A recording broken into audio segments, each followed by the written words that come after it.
We copy you down, Eagle. Listen, Tranquility Base here. Roger, Tranquility. We copy you on the ground. What we call cane pruning. So you've got, and we were talking about grafts and rootstock. If you look down here, this is the rootstock, and then you can see there's a little bump, and that's where it was something, and then it got grafted to something else right here.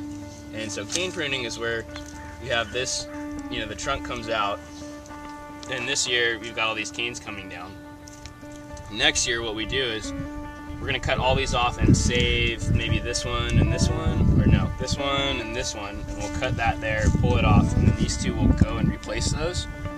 And then from each one of these buds we'll have new shoots coming out. So every year you replace the fruiting wire. And you typically do that with Pinot Noir because Pinot Noir likes to mutate and change. It's nice to let it do that.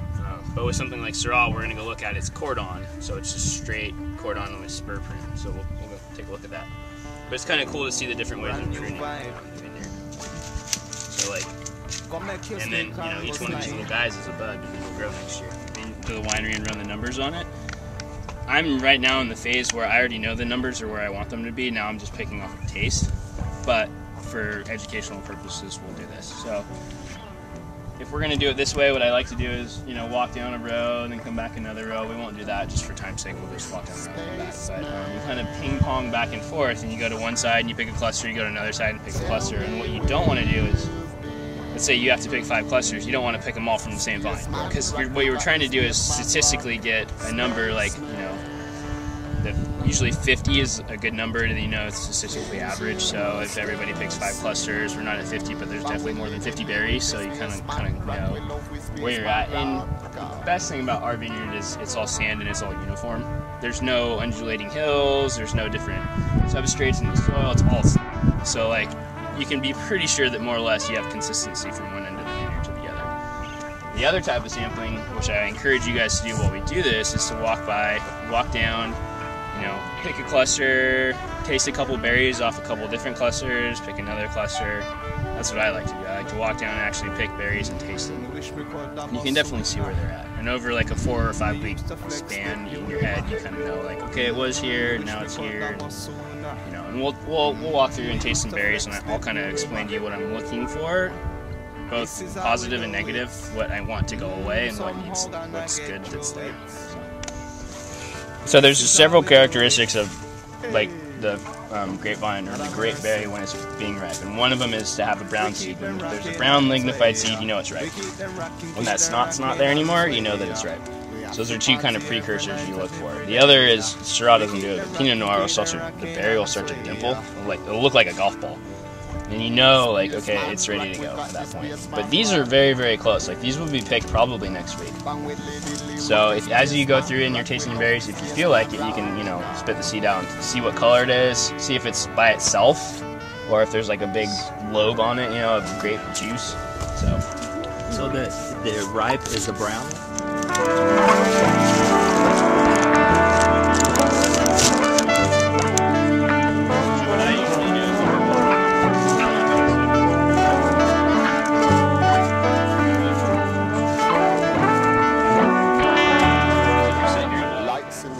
you want to see a nice green leaf, and you start to see stuff like this, you know that the grapevine's shutting down, because the grapevines are dependent entirely upon temperature, air temperature, ground temperature, stuff like that. So when it gets really cold late in the season, they know that they've been awake for a long time and it's time to go dormant. It's like we had a cold snap 2 weeks ago that basically tricked these guys into saying like, all right, it's time to go to bed, but in reality it's not. We don't want them to yet because the fruit's not ripe.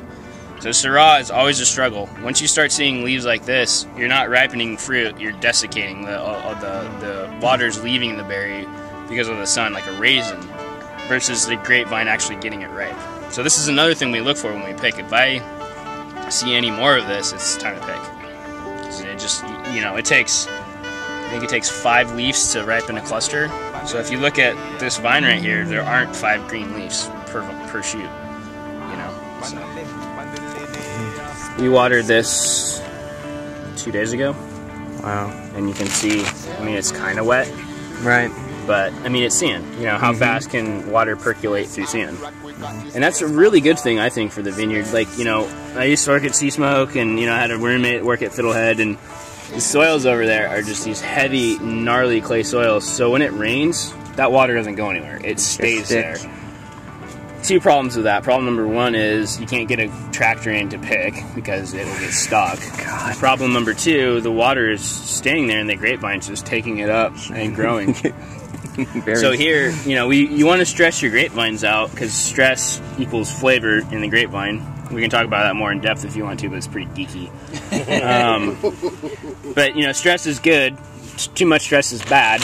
So here, one of the factors that stresses grapevines out is water. So if you have a heavy clay soil, you can't really control your water. You can give it water, but then it stays for a long... It's really hard to manage how much water you're giving it. Whereas here, we can throw water on and it goes away, and then we can throw water on again and it goes away. It's a lot easier to manage, you know, that one particular factor in grapevines. And believe it or not, it really matters quite a bit. Like when it rained here, everybody was picking for the rain, but not because they were worried about botrytis. I mean, some people were worried about botrytis, but not mainly because of botrytis. More so that, oh great, my fruit's at 24 bricks right now.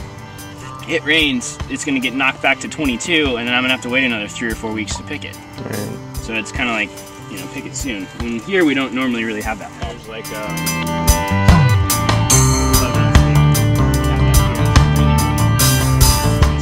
what you don't want to do is keep cutting it and having this thing grow and grow and grow every year. So we'll cut it, and then this little guy will turn into this next year. And like I was saying earlier, if you were to take a microscope and cut that off and cut it in half, you can look and see this whole thing in there. It's really cool. You can see the berries, you can see everything. It's all curled all the way up in there. And then it just kind of unfolds. It's really trippy. But then this is what we have over here. This is cane pruning. So you still have the trunk, but then different canes go down and go different ways. So then next year, what happens is we'll come in and cut it, and one of these will be the new one of that, and then shoots will pop out of there. So you can see all the different buds. So it's pretty cool. There's different ways you do it. You know, like we'd probably cut that guy there and lay this one down, or whatever. The word cordon, is that the same as cordon bleu? Is that the same word?